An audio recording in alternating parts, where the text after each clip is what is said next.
Hai,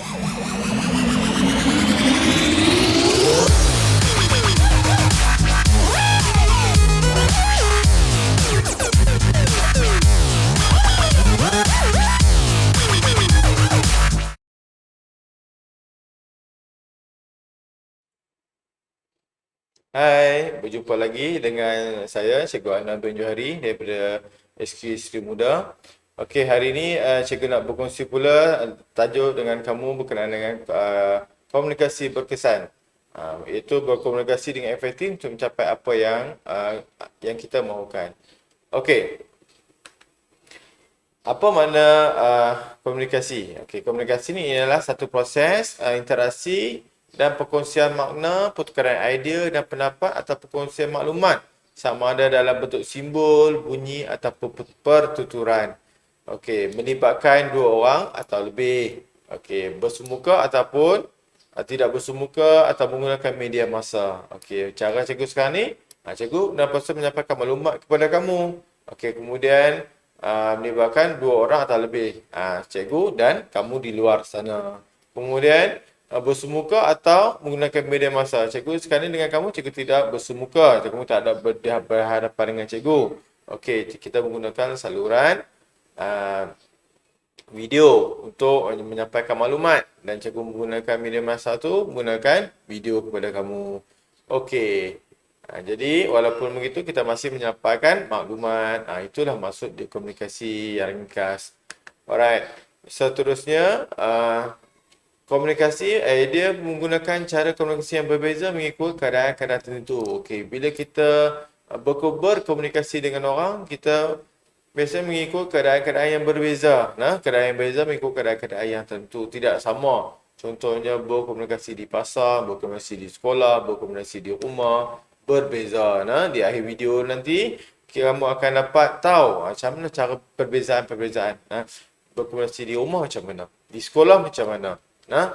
Sama tak di sekolah dengan di rumah? Dengan cikgu, dengan kawan-kawan kita. Kita cakap dengan kawan-kawan kita, dengan mak ayah kita. Tak sama. Okey. Yang itu yang kita akan belajar nanti.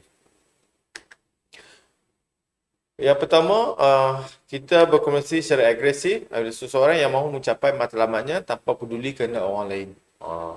Bila kita kata nak suatu benda tu, kita akan cakap kuat. Kita akan dengan agresif bercakap. Dengan tunjukkan gaya yang agresif untuk kita nak juga benda tu nak kita capai. Kita nak juga matlamat. Contoh kita nak benda tu, nak beli benda tu, nak sangat, kita akan cuba dengan agresif untuk dapatkan benda tu. Kemudian yang kedua, pasif. Ia berdasarkan pematuhan dan kompromi dengan nilai dan kehendak peribadi dalam usaha untuk hindari kompetisi. Okey, maknanya kita cuba dalam kompromi, cooperate dengan rakan-rakan kita ataupun orang persekitaran kita untuk hindar daripada kita konfrontasi dengan mereka. Kemudian yang ketiganya adalah asertif, iaitu seseorang yang asertif berkomunikasi dengan cara yang yakin dalam menyampaikan mesej dan berusaha untuk mencapai keadaan dalam suasana yang paling berpuas hati. Maknanya dalam asertif ni dia dapat apa yang dia nak, kemudian dia capai, dia boleh juga jaga hati orang yang lain. Juga hati orang yang lain yang agresif tu dia tak peduli dah hati orang. Janji dia dapat. Kemudian yang pasif ni tak apalah, makan dirilah. Biar dia tak dapat, janji dia tak ada orang kata tak ada masalah dengan orang lain. Tapi asertif ni dia dapat.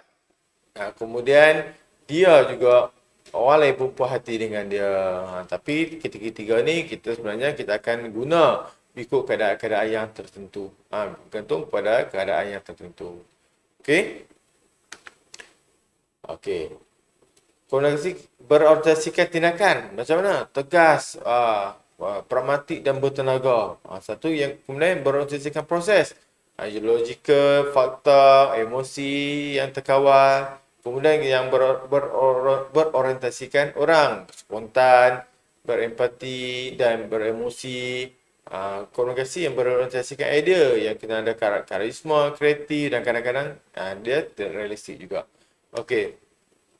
Apa dia asertif? Okey, ini cikgu nak share tentang ICT sebab kita di sekolah ni, benda ni kita perlu ada. Ni salah satu kemahiran yang perlu kita ada. Okey, pernah dengar tak apa dia ICT? Okey, ICT ialah benda macam mana adalah benda yang kita mampu mengatakan tidak kita kepada orang lain. Kita bantu tolak pada masa sama tadi, kita dapat apa yang kita hajat. Okey, macam mana kita nak jadi asertif? Yang pertama, kita perlu mempunyai idea. Biar jelas dan ringkas. Gunakan bahasa badan dan kelebihan anda.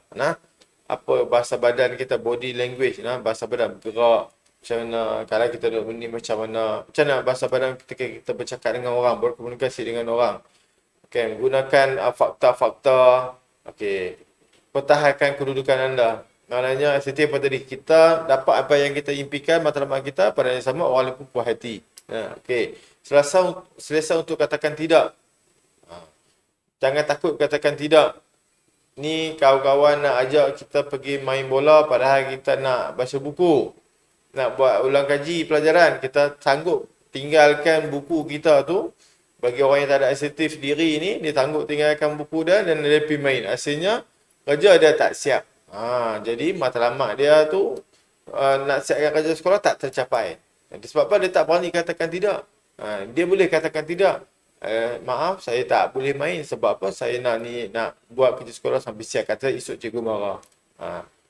Tapi dia ni berhenti berkata maaf. Tak boleh juga cakap maaf banyak-banyak sangat pun. Maaf ya, maaf tak boleh pergi. Kata je saya tak boleh pergi. Sebab kita ada urusan yang lain contohnya. Okey. Okey, ini adalah teknik pertanyaan. Cikgu nak share kamu tentang teknik pertanyaan. Tanya soalan yang betul pada sebab yang betul. Okey. Soalan ada soalan yang terbuka dan soalan yang tertutup. Okey, soalan yang terbuka apa dia? Soalan yang terbuka, soalan yang tertutup, ini contoh dia. Kita pergi soalan yang tertutup dulu.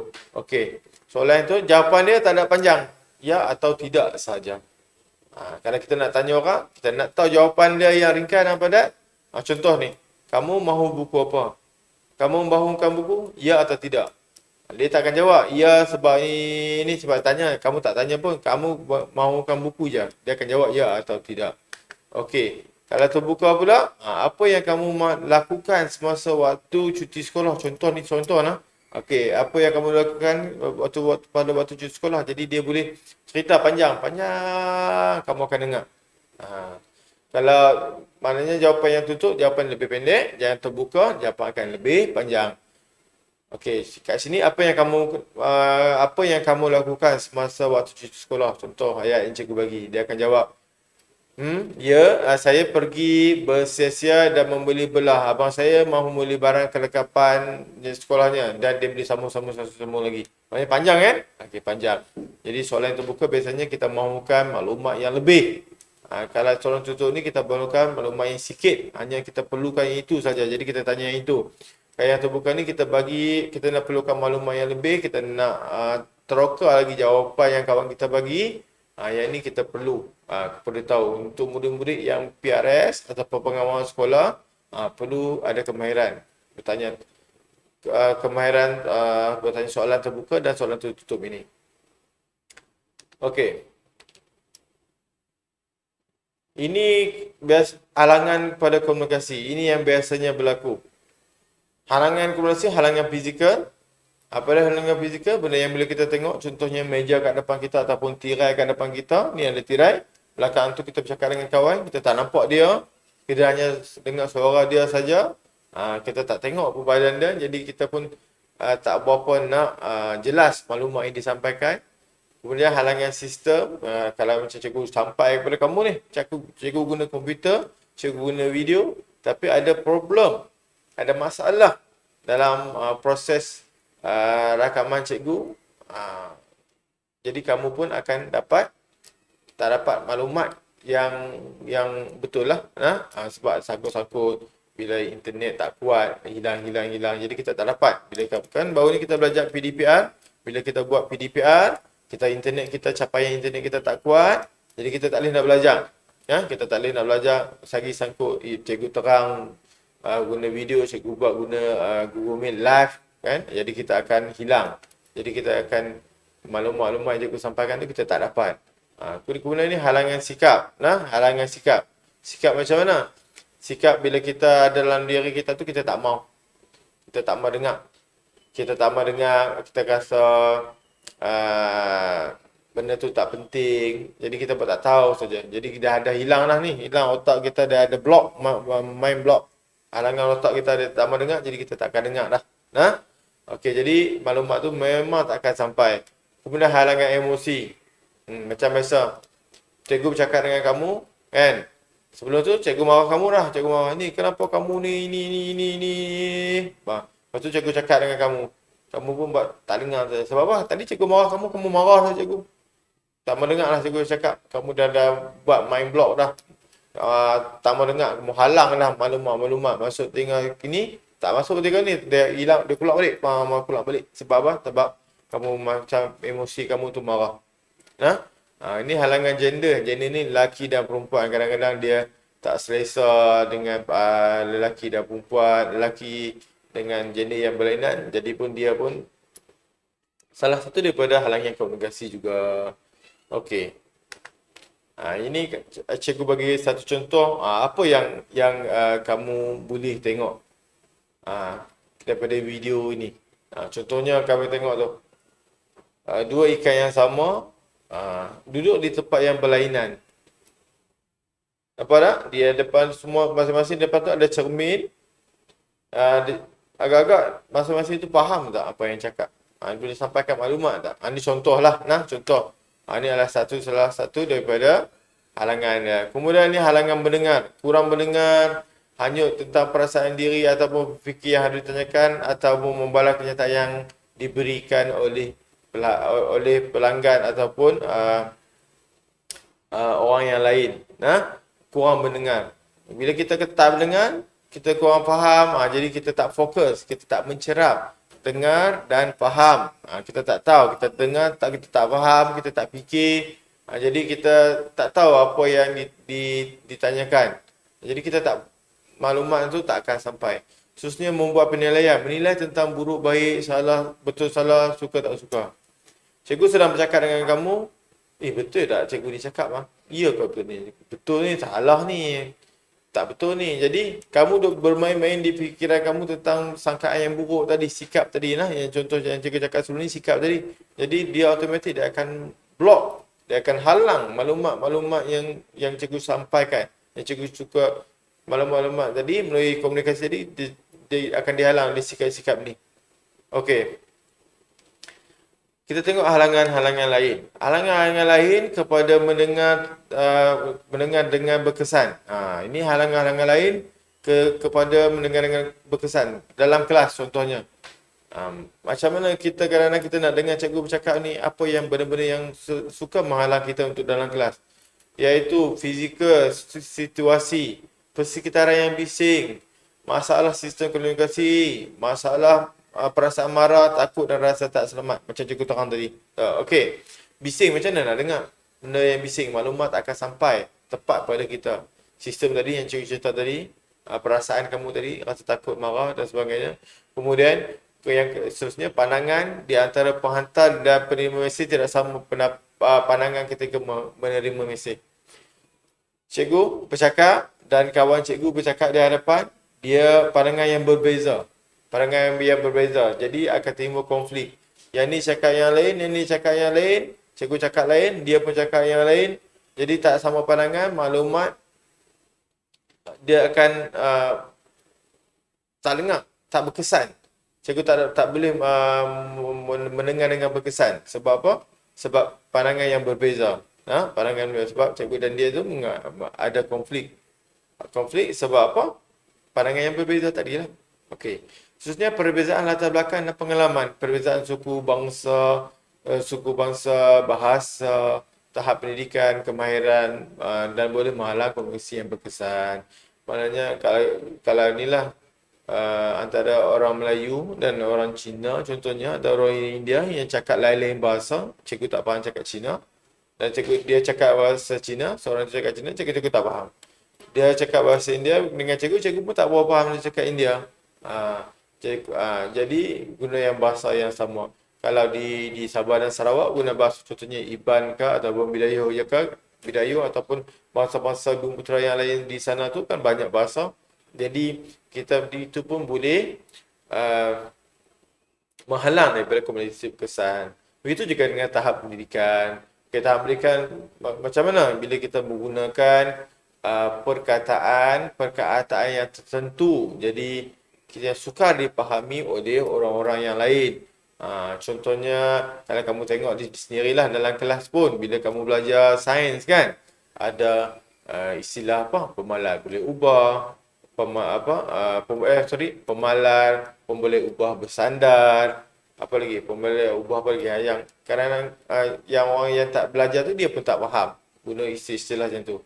Jadi itu pun menghalang dia daripada menghalang komunikasi berkesan. Okey. Jadi dah halangan-halangan tadi ni kita belajar, jadi macam mana kita nak mempertingkatkan kemahiran kita mendengar ni? Okey, macam mana? Okey, cara nak mempertingkatkan kemahiran mendengar. Yang penting apa? Mata, hubungan mata, eye contact. Kita perlu melihat orang yang bercakap. Kemudian ekspresi wajah yang sesuai. Tunjukkan bahawa anda senang mendengar dan memahami mesej yang disampaikan. Ini apabila kita duduk dengan depan, dengan kawan kita ataupun guru kita. Bila atau guru kita dan yang lain sedang bercakap, kita perlu tunjukkan ekspresi wajah. Muka kita tengok, mata melihat dia.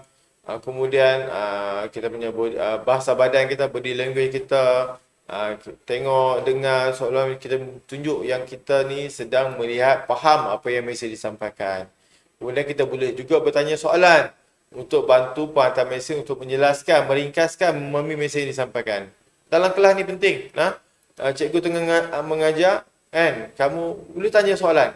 Jadi cikgu boleh jelaskan. Cikgu boleh parafrasakan benda tu bagi ringkas, bagi kamu faham. Meringkaskan, memparafrasakan ayat-ayat yang cikgu guna dalam kelas tu supaya kamu lebih faham mesej tersebut.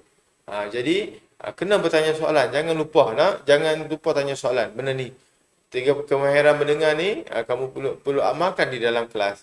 Contoh apa tadi?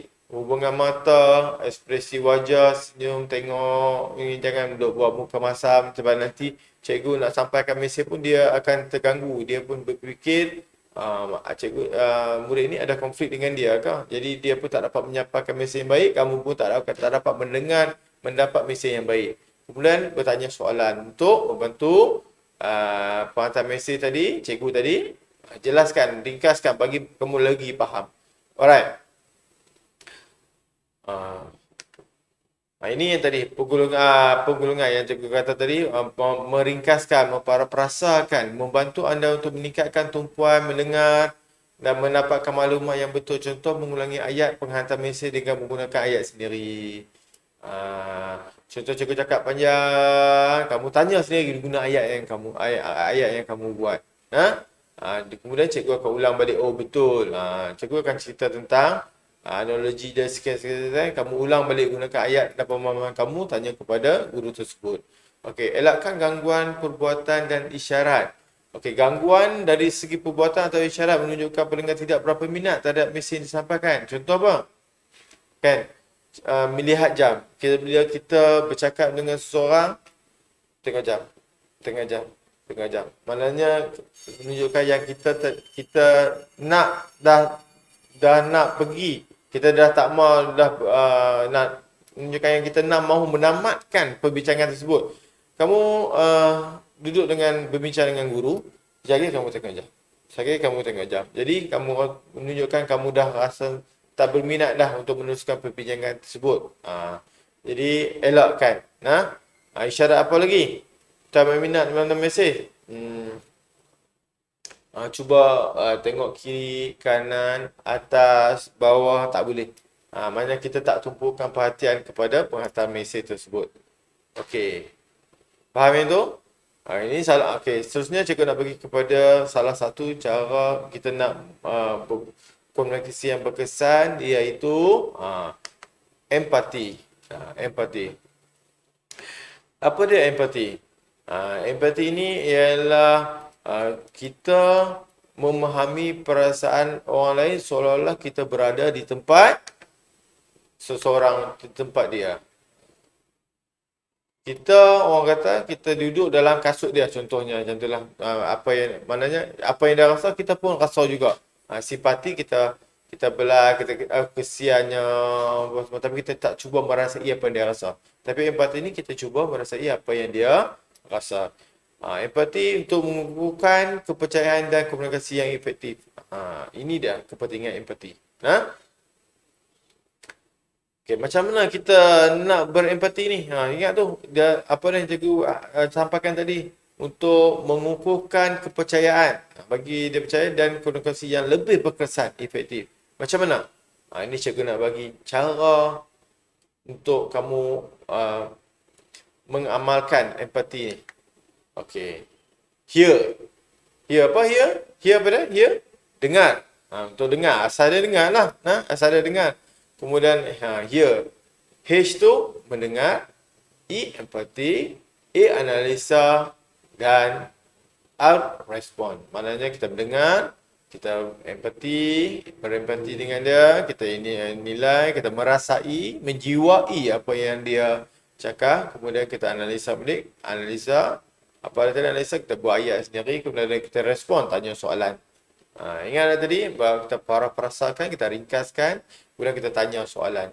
Itu cara satu kita menunjukkan kita empati. Dengar, menjiwai, faham betul-betul. Kemudian kita analisa, kita buat ayat ringkas kita tanya soalan kepada orang yang cakap. Maknanya dia kata, kawan dia ni sedang memahami kita, sedang memahami dia dan mendengar dia. Jadi kita akan lebih dipercayai oleh kawan kita tersebut. Okey. Apa yang kita perlu buat untuk empati ni? Apa yang perlu kita buat untuk empati? Jadi kita perlu tunjukkan minat dan perhatian. Tunjukkan minat dan perhatian. Sentiasa tengok kawan. Maknanya bila kita duduk atas kursi atau bercakap, kita tumpukan ke depan. Kita jangan duduk atas kursi, kita sandar ke belakang. Tak boleh. Itu menunjukkan kita tak menunjukkan perhatian kepada dia. Kemudian sabar. Kena sabar dengar kawan kita bercerita. Kita sabar, tak boleh nak menyampuk. Tak boleh, tak apa, cukuplah takat tu saja ni. Kawan tengah bercerita ni, kita dengar. Ini kemampuan yang perlu kita ada sebagai seorang kawan. Tambah kalau murid pembimbing rakan sebaya perlukan benar-benar kemahiran seperti ini. Okey, bertindak seperti cermin dan reflect apa yang dikatakan dan dirasai. Apa yang dikatakan dan dirasakan. Bertindak seperti cermin. Mana? Kalau kita tengok cermin, kita angkat tangan, nampak dia akan ada tindak balas. Maknanya perlu ada tindak balas pada kita lah. Ya, betul, okey, faham, tunjuk ada mimik muka kita kepada mimik muka yang sesuai kepada kawan kita tu. Jangan dia buat sedih, kita buat muka ketawa, tak boleh. Sebab dia sedih. Kita kena buat muka sama selari dengan apa yang buat. Kalau dia tengah gembira, kita boleh buat muka sedih tak? Tak boleh, kita kena selari dengan apa yang penyampai kawan kita cakapkan tadi. Anggukkan kepala dan gunakan ekspresi muka. Angguk, senggak-angguk. Ya. Ekspresi muka. Maknanya body language kita. Seangguk. Maknanya kita tanda setuju dan kita faham apa yang dicakap. Okey, reflect balik kepada orang yang bercakap sebagai tanda faham apa yang dia rasakan. Macam cikgu kata tadi, kita ringkaskan dan kita respon dan tanya soalan. Okey, galakkan orang itu memberitahu anda lagi dan lagi. Oh ya, lagi. Oh, macam mana? Okey, lepas tu. Okey. Mana atau yang ini kemarin ni kita panggil dorongan minima. Okey, mana kita panggil dorongan minima? Maknanya kita galakkan dia bercakap lagi. Galakkan dia bercakap lagi. Secara tak langsung dia memberi tahu kepada seorang lagi tu yang kita ni mendengar dia dan merasai apa yang dia rasa. Okey. Yang itu adalah perkara yang kita perlu buat. Apa yang kita perlu, apa yang kita tak perlu buat? Okey, cikgu nak share sikit apa yang kita tak perlu buat. Okey, kita perlu jangan menolak perasaan. Oh, itu tak terus, sikit je tu. Kawan kata, semalam inilah dia jatuh, contoh jatuh basikal, inilah ini semua sakit cedera ni, ada luka lah apa semua, saya sangat ni sangat sakit. Lepas tu kita kata tak apa, sikit je tu, aku dulu lagi teruk macam ni. Jadi kenapa tak kita tolak dia, kita tolak perasaan dia, tak mau. Lepas tu contohnya apa lagi, okey, dia hilang basikal contohnya. Okay. Semalam ni saya hilang basikal lah. Ni saya letak kat rumah saya tapi basikal saya hilang. Ada orang curi ni. Saya pun sangat sedih sekarang ni. Saya ni. Lepas tu kamu jawab apa? Tak apa. Saya pun dulu pernah hilang basikal. Okey je. Tak ada masalah pun. Nanti beli lain. Nampak? Kamu cuba menolak perasaan sedih dia tu. Tak boleh. Ataupun hakim. Menjadi hakim. Kamu terus kata, Hakim. Contoh, itu tak sepatutnya lakukan tu, kamu tak perlu buat itu. Ni kamu salah ni. Kamu buat macam ni, kamu tak betul. Tak boleh. Kita tak boleh jadi hakim. Okey, menyampuk. Kawan sedang bercakap, kita menyampuk sampai terganggu penyampaian dia. Itu mengganggu komunikasi yang berkesan sebenarnya. Okey, bertanyakan terlalu banyak soalan. Tanya ni macam menyampuk jadi tadilah. Asyik tanya sampai dia akan mengganggu proses komunikasi itu tadi. Ini tukar tajuk terus.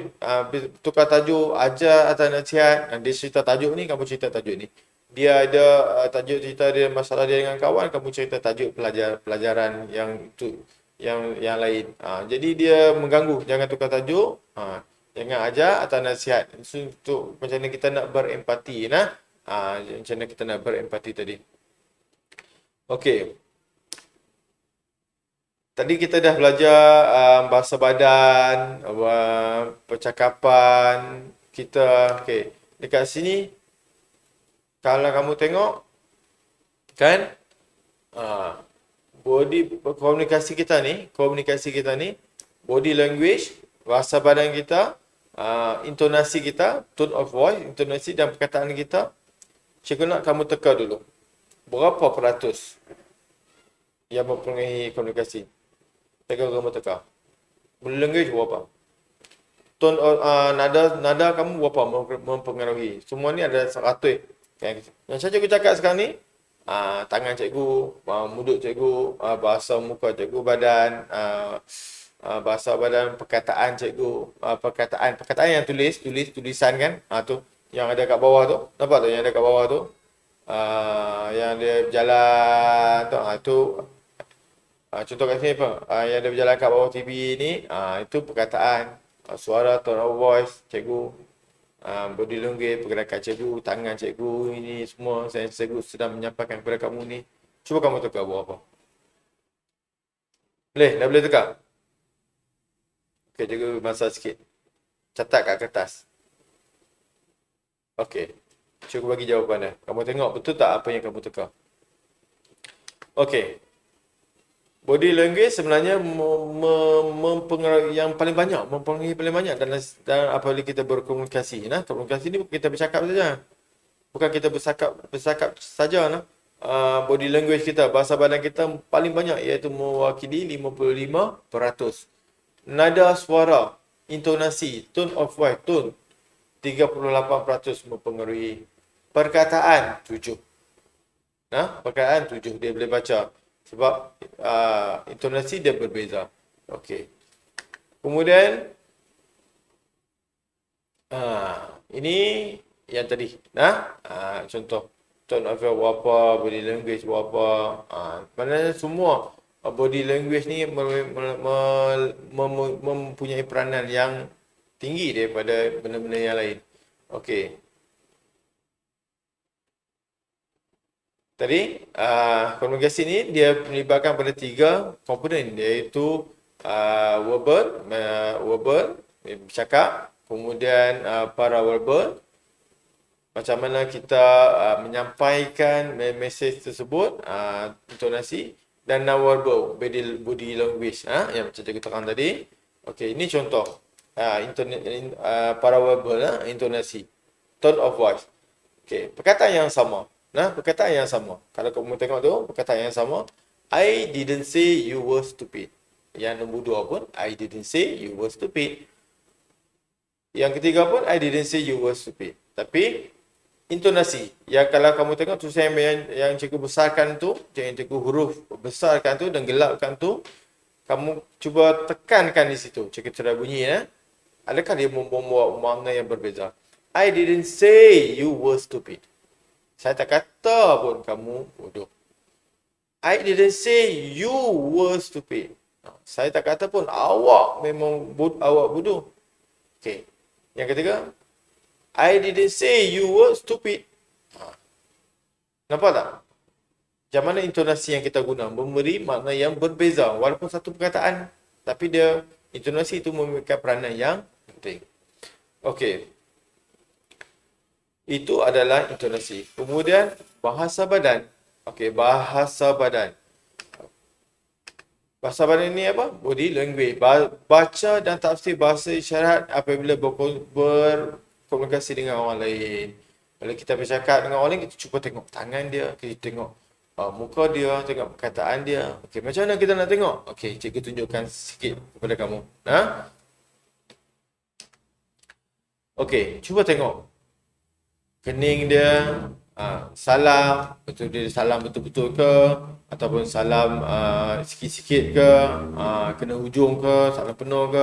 Tapi sekarang ni kita COVID-19, kita hanya perlu letakkan tangan di dada, tak perlu salam. Okey, senyuman. Bila dia cakap tu dia senyum tak? Kalau senyum tanda dia apa? Tanda dia suka kepada kita. Kalau dia tak senyum, dia tak suka kepada kita. Cara menyampai, orientasi badan, body, orang kata tutup ke, buka ke. Ini tutup, ini buka. Atau pergerakan, mengesah pergerakan. Okey, okey, ni cikgu share sikit gambar. Senyum. Untuk menunjukkan keyakinan. Kalau kita tak senyum, menunjukkan sebaliknya lah. Jadi banyak-banyakkan senyum. Okey, suara. Gunakan teknik pernafasan yang relax. Relaxkan bahu, baca apa yang anda cakap dengan kuat dan bercakap kuat. Ini menunjukkan kita keyakinan diri kita. Bercakap dengan kuat. Relaxkan bahu, relax, tenang, cakap. Tak boleh cakap relax. Tarik nafas elok. Betul. Pergi nak jumpa bercakap dengan cikgu tu, kamu pergi, tarik nafas elok, relaxkan bahu, cakap dengan jelas dan kuat. Jadi kamu akan lebih dapat menyampaikan maklumat kamu dengan berkesan. Okey. Bahasa badan ni juga kita boleh kenal pasti sesuatu di sebalik apa yang dia cakap. Kita boleh kenal pasti penipuan. Contoh dia menyentuh hidung. So kita cakap maknanya dia tak berapa selesa. Macam dia cuba orang kata cuba menyembunyikan sesuatu. Menyembunyikan sesuatu daripada kita. Okey. Lagi apa lagi? Okey. Menggosok mata, menutup mulut, menggaru leher, tarik telinga, keluar baju. Sakit cakap. Lagi mulut ke kan, gosok mata. Lagi garuk kepala. Ya cikgu. Jadi kita nampak dia tu tak berapa selesa dengan kita ataupun dia cuba memikirkan satu. Kalau kita cakap dia sedang fikir macam ni, apa dia? Dia sedang berfikir contohnya. Bukan telinga ke. Jadi berbeza dengan yang tadi ya. Kat bawah elok, duduk macam ni dan bercakap. Itu dia nampak lebih yakin. Okey. Tiga orang gambar ni. Kalau kamu perasan, cara dia duduk. Cara dia duduk ni macam mana? Yang perempuan tu, duduk macam dia tak nak yakin duduk ke depan. Yang tengah tu pula, dia macam lebih selesa macam dengar. Yang lelaki yang sebelah sini dia cuba duduk sandar macam dia macam dengar macam tu je. So tengok situasi yang kedua macam ni pula. Perempuan tu lebih selesa sikit. Yang tadi dia tak senyum. Ini dia selesa sikit.